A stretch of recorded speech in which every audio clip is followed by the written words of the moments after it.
And are there any references to the ultimate truth in the Madhyamaka context, and sort of relate that to Kadak? The only person I can think of is Mipham, who makes a clear statement. The Kadak of Dzogchen is something that one has to explore through Prasangika Madhyamaka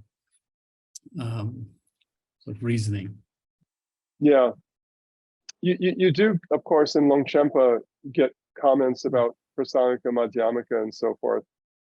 And but I think in the end, he's not that interested in Mipham's project. I mean, you know, Mipham's interested in this project of, like, let's take these great Mahayana philosophical systems that everybody else is working on, and let's introduce a distinctively Dzogchen-based philosophical perspective on there.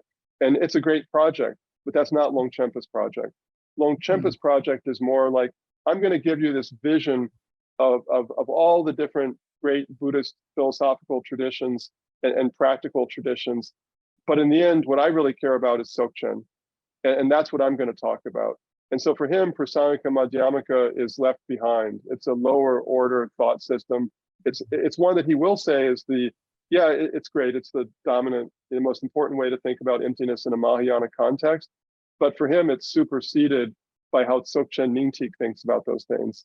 And I think that's the difference between Longchenpa and Mipham. So in many ways, they're very consonant with each other, but in other ways, they're very different from each other.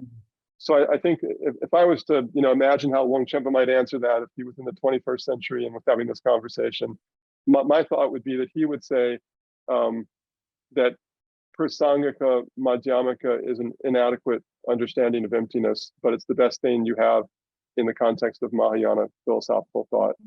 In fact, there's one really beautiful passage, I forget where it is exactly, but he critiques Chandrakirti, where he's talking about the nature of, I can't remember exactly verbatim the quote, but I remember more or less what the thrust was. He says that for Chandrakirti, Buddha manifestation looks like it's either the leftover of aspirations that Buddha made while he was a bodhisattva to benefit other living beings, or it's the effect of the karmic needs of his followers and so forth. And Longchenpa says that's just not adequate.